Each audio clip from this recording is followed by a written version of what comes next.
Another quick tip, if you're writing a short and you actually expect to go out and shoot it, write around things you have access to. Write around that fantastic location that only you have access to. Write for your friends, your friend who's a DP, your friend who's an actor. Do yourself a favor and come up with something that showcases something in particular that only you have access to. All right, now given everything that I've been talking about, I now want to break down the lunch date for you. Hopefully you've clicked over to YouTube and watched it, or you've seen it before. The point is not that The Lunch Date is a perfect film or that you should make a movie like The Lunch Date. The point is I want to show you how, in that particular movie, the screenwriter, filmmaker, utilized a lot of the concepts that I threw at you earlier. So, the first thing you should think about when you're making your short film, get a bunch of index cards and, like for instance, if your movie's going to be about 8 to 9 minutes long, think of the 8 or 9 beats that your story is going to have. The Lunch Date really only has about 9 beats, and everything in the Lunch Date script can be mapped out with a few words and a few index cards on a corkboard. That should tell you that no matter how complex or thematic your short is going to be, you should be able, before you even sit down writing, just give yourself 8 to 12 index cards and write down the major beats, the major things that are going to happen in this short. And if you can track all the things that we've been talking about in those 8 to 12 index cards, regardless of length, maybe it's 15 minutes long, maybe it's 3, then you have a strong short film. Likewise, if you're rewriting your short, and you will be rewriting it again and again and again, sometimes it's useful to put things up on a corkboard, but you can really see them and things become a lot clearer. So I advise that you do that. Really, The Lunch Date is about a woman who misses her train, eats a salad, and then gets on the next train. The first beat, the first minute of the film is about exposition. We introduce the train station, the location that has a particular tone and feel. We introduce this old lady who walks in. Now, immediately upon seeing her, we know a lot about her. We know, because of the shopping bag and the way she's dressed, that she's upper middle class. We can clearly see that she's white. We can clearly see that she's out of place in this environment. The first beat, the first thing that happens to her is she's bumped by another traveler, a black man, and the way she responds to this sudden moment of tension is very telling. She's very, very flustered and upset and doesn't want his help. It tells us her assumptions or her feelings about African American people just in that little moment. From a plot point, it just is. The first beat is just a woman arrives at a train station, gets bumped by another person, another traveler.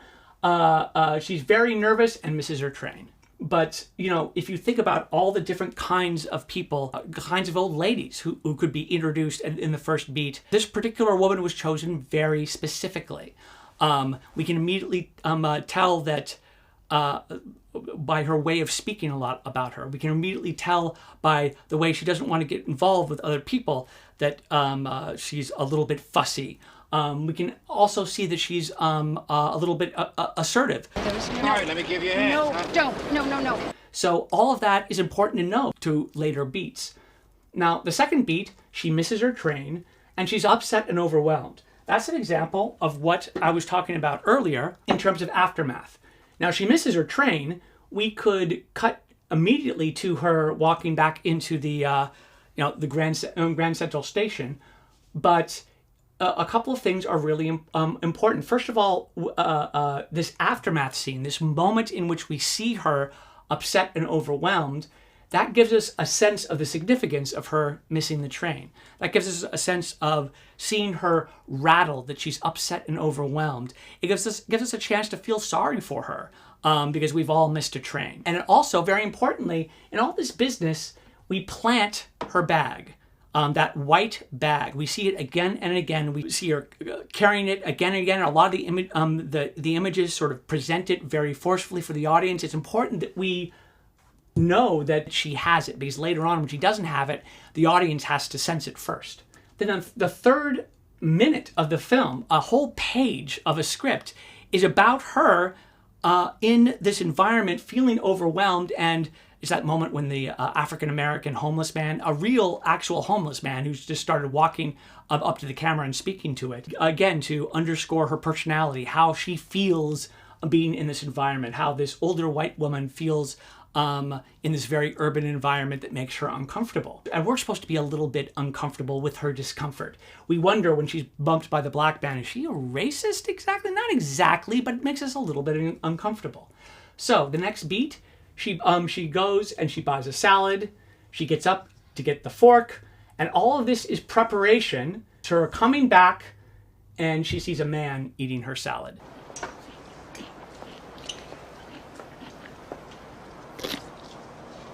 The impact of seeing that guy there is determined by this, the homeless man earlier here, by being bumped by the black man, by the fact that in the aftermath of missing her train, she's searching through her bag, worried that something might have been stolen. If the movie had started with her buying the salad, this moment would not have had as much impact. Because of these first 3 minutes, we have a sense of who she is, how she feels being in this environment, and all this stuff prepares us for this moment.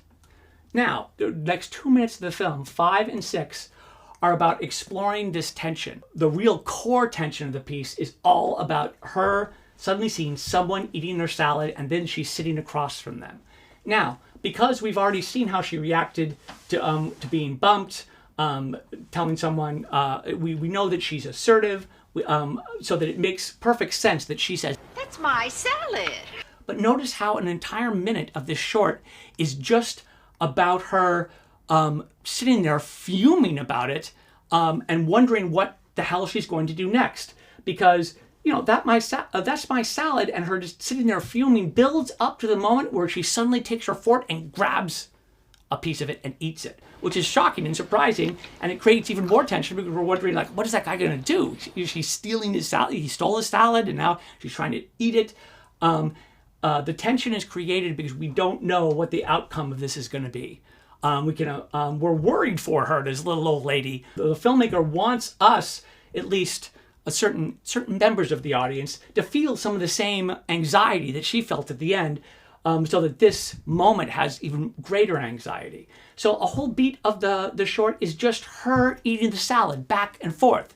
At first, she's really grouchy about it, but eventually he allows her, and until a point that she shares the salad. So think about that. A page of this short film, of this short script, is all about her taking a bite, and then taking another bite, taking a fourth bite, and that repetition and variation, slowly they warm up to each other.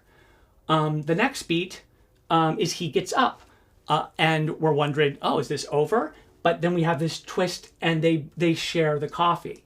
So if there's a second act to this little short, and shorts generally don't have the same kind of 3-act structure as other forms have, but there really is a nice setting of the tension when we see the man eating her salad. We're wondering what the hell is going to be the outcome of it, and it resolves when they're sharing coffee. Suddenly they have this moment of connection, which in the 8th minute she leaves.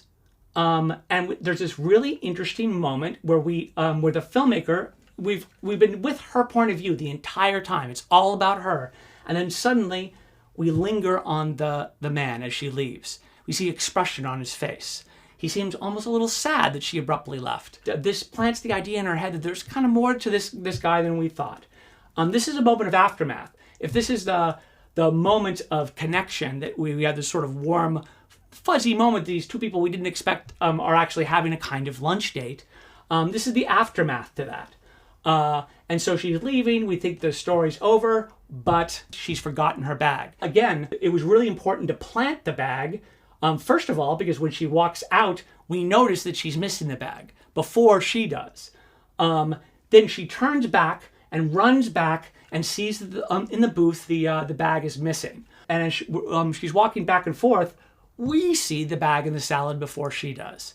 So that, again, that bag and that salad, those are props that are planted that pay off in a particular way, and pay off in a way that we understand in a thunderclap. That's what the epiphany is. In one split second, we understand what this whole scenario is about. Oh my God. And all these other things, all these plants, the preparation, the rising tension that gets resolved, is all building us up to this twist.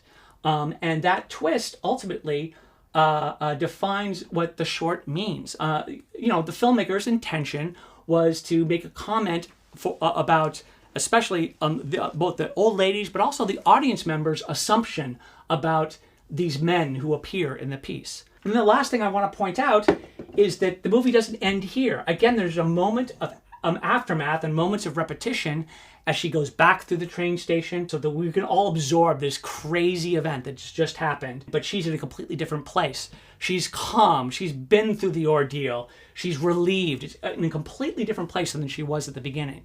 Obviously, eight or 9 minutes is not a long time to have a complete character arc for a character to completely change.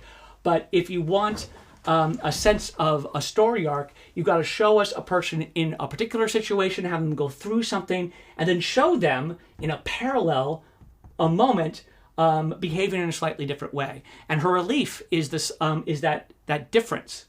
The last thing I'll say about it is, it ultimately about her getting on a train. So a movie that starts with her rushing for a train, missing it, and resolves with her actually getting on the train. But one important thematic beat is she walks by the homeless guy who's asking for change, and she just rushes right by him. So there's a sense that even having gone through this, that maybe ultimately she hasn't changed, that she hasn't learned anything from the experience. And that's interesting to me because that's a very key choice. It'd be a different movie if she stopped, had a moment with that guy and gave him some money and then got on the train. It might have been the wrong choice, but it would make for a different kind of movie. So anyway, the point being, when you're writing your short film, you want to think if you can break it down in this most simple of ways. And remember that moments of incredibly high tension are often moments that need to breathe. You can describe the action in minute 5 and minute 6 of this film in 3 sentences. It could be 3 sentences of a script, but it takes 2 minutes to really explore that tension. And the tension is created when she sits down and some guy's eating her salad and we're sitting there with her going, what is she going to do? And then you don't want her to act right away. You want the audience to sit in that anticipation. Well, what the hell is she going to do? And first she yells, "That's my salad." And then he doesn't respond. And what the hell? And that goes on for an entire minute. So think about that when you're writing your own shorts. Once you have the audience locked into a particular tension, let it breathe. Don't rush on to the next thing so quickly and try to pack too many things into one short. And then the moment where she eats the salad with him, that goes back and forth and back. That again could be written in 3 sentences. She takes one bite, he reacts. She takes another bite, he reacts. She takes a third bite, he reacts. However, this is almost like an entire scene, because it starts in one place and goes all the way to the place where they're actually sharing the salad and are friendly. That's a pretty long arc for 1 minute of the film, and it's not going to be explored unless, when you're writing it on the page, you're really thinking about how long things would take and letting them breathe.